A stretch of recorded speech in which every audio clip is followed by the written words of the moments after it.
Please help me welcome Loren Norris. It really is amazing how many people who make the rules think that the rules they've made for everybody else do not apply to them. Oh, they make up the rules. They think through all the policies. They believe that if we just do this process, this policy, this procedure, that we can change the world. We'll modify people's behavior. We'll save the planet. We'll control emissions. We'll all kinds of things that these changes of rules are intended to accomplish. And yet many of the rules that are applied, they don't seem to apply to the people who are making the rules. That's what I want to talk about in this episode of Leading Leaders. Subscribe now for our extensive video library of leadership lessons promoting faith, family, and freedom. I'm Loren Norris with Leading Leaders podcast. And maybe you've heard of Davos. You know, Davos is where all the extremely elite, extremely wealthy, extremely powerful decision makers, some elected officials and some not elected at all, gather to discuss world affairs. They talk about finances. They talk about climate. They talk about which nation's currency is going to be in charge of what. If you haven't heard of the World Economic Forum, you should probably do a little research on the World Economic Forum, because they're making decisions right now, not duly elected in your country. I don't care what country you're from. World Economic Forum has no elected authority in any nation that I am aware of. They're like an adjunct professor for the World Health Organization and the United Nations and NATO, and the list goes on and on. But they're not duly elected by anybody. They're self-appointed rulers of your world, and they will tell you what kind of car you will drive and how far you will drive it and how long it will take you to get from where you're going to where you live. Have you heard about the 15-minute cities? This is not about climate control. This is about people control. Or as Bugmani says, you are the carbon they're trying to eliminate. These rules that are being put in place, they have this auspices of being to save the planet, to correct the wrongs, to right the ills that have been plaguing humanity for so many years. And yet almost every one of these policies they're all thrown out the window the minute they jump on a private jet to fly across the country to get to that place in Davos or to fly around the world. Their carbon footprint for the days that they're at Davos exceeds the average human carbon footprint of anyone else in a lifetime. And as many have wisely pointed out, it's amazing that we put all these things in place like the Paris Accord that imply that people will give up one kind of vehicle and buy another. You know, you can't buy a lawnmower that runs on gas in California anymore. Nope, it's outlawed. It's against the law. Why? Well, because Davos and the World Economic Forum feel like it's destroying the climate. However, the largest percentage of waste, both the plastic in our oceans and the fuels that are destroying the ozone, if that's what you believe is causing it, they don't come from California or Texas or even the United States. In fact, our total contribution to the entire climate change problem is somewhere around 12%. On the other hand, there are nations where people are starving to death, and they're causing 50 to 60% of the pollution problem, both the plastics in the ocean and the carbon in the air. Davos doesn't really care about that. What they really care about is, as Janet Yellen said, who is our guru of all things banking and finance in the United States at this current time, she said, we are, quote, using the climate crisis to create significant economic expansion for certain people.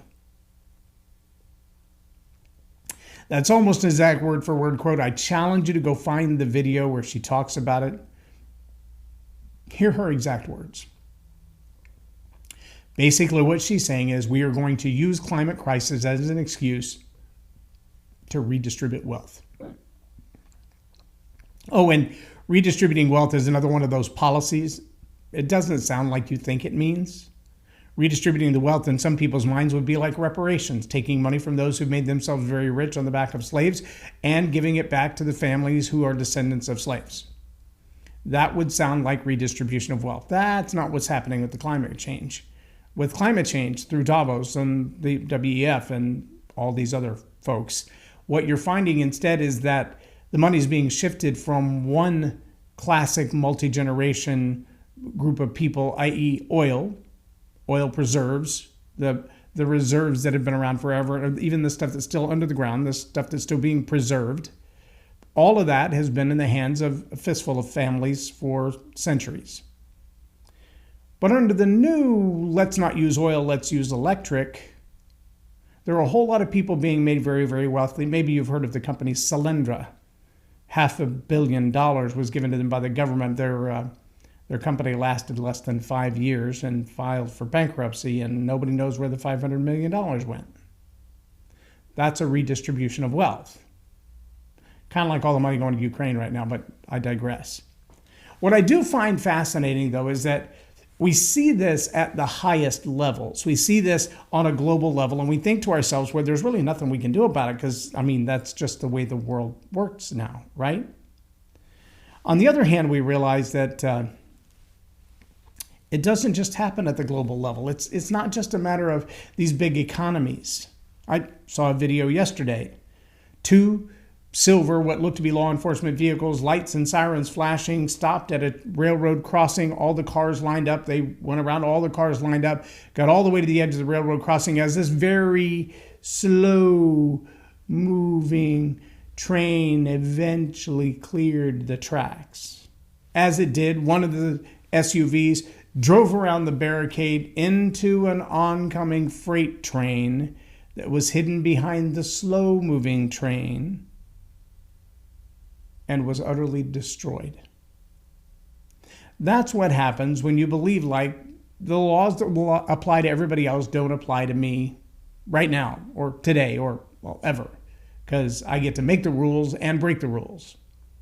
And we do find often in organizations, large and small, Dad says, no ice cream after dinner. It's too late. You have that sugar and you won't be able to go to sleep. And then after the kids go to bed, Dad goes and gets the ice cream.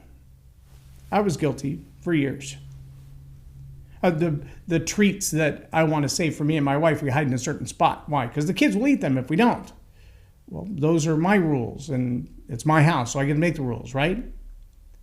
So how often do you as a leader find yourself making rules that you know you won't adhere to? How often do you find yourself making rules that are designed specifically to control the behavior of certain people, but not you? How often do you find yourself as a leader breaking rules that you made and they made good sense when you made them, but you haven't changed them because they still kind of give you a bit of an advantage?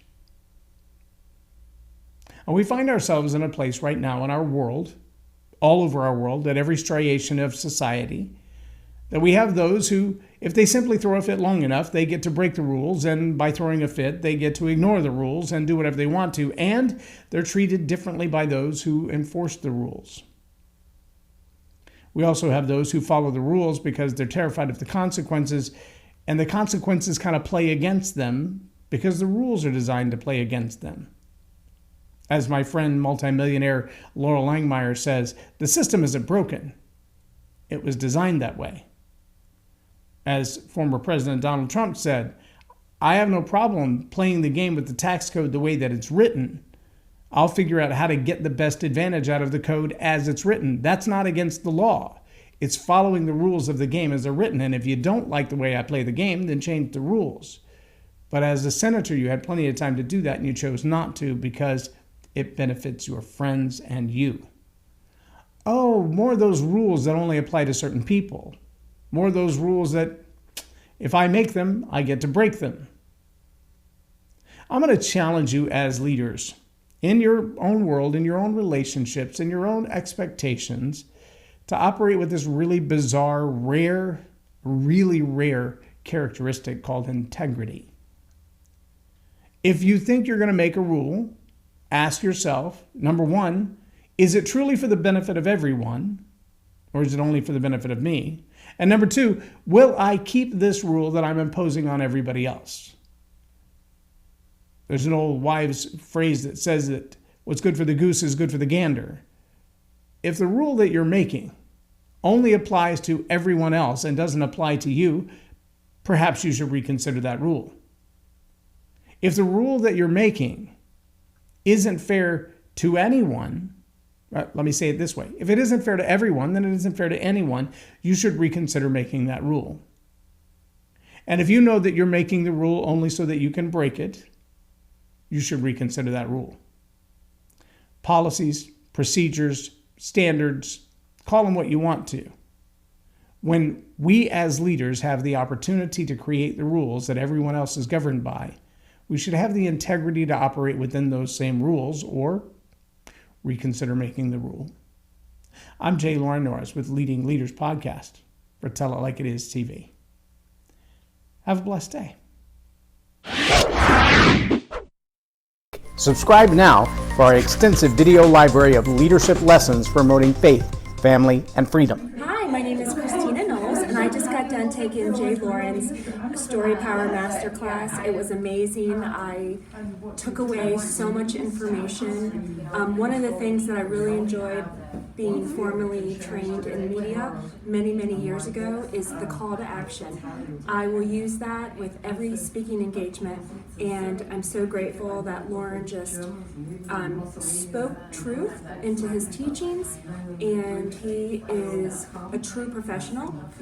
And I know this might sound weird, but I've been taking certifications in different classes over the years, and Loren is not boring. I can't even believe I got here at 9, and then the class went by so fast that I was like, it's time to go already? And I was shocked that it was time to go already. So it's an awesome class. You're going to enjoy it, I promise. Loren is a master teacher on storytelling, and I learned so much. I'm really going to have to sit down and go back through everything, and I think I might have to have some more coffees with Loren, but it was totally worth my time.